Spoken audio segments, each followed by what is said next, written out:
Daar is vandag baie gedagtes oor wat ons moet glo. Wat dink jy moet ons glo? Wat dink jy is die dinge waarop ons geloof gebou moet word en waaraan ons moet vashou? 1 Korintiërs 15 vers 3 tot 8 praat oor die basis waarop ons geloof gebou moet word.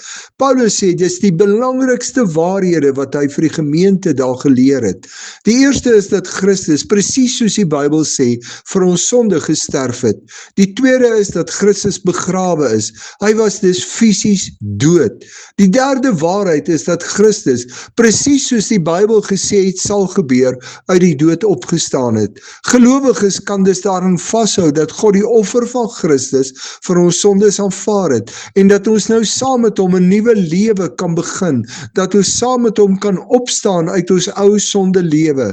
Die vierde waarheid van die geloof is dat Christus na sy opstanding aan honderde mense verskyn het. Daar's baie getuies wat kan getuig dat Christus leef en uit die dood opgestaan het. Daar was so baie getuies dat daar geen misverstand kon wees nie.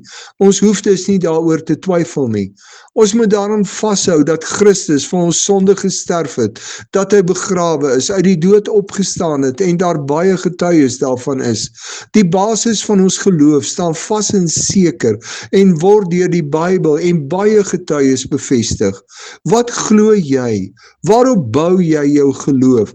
Glo jy dat Jesus vir jou sonde aan die kruis gesterf het, dat hy fisies dood was, maar die dood oorwin het en dat daar soveel getuies is, dat daar geen ruimte vir twyfel is nie? Hoe leef jy uit wat jy glo?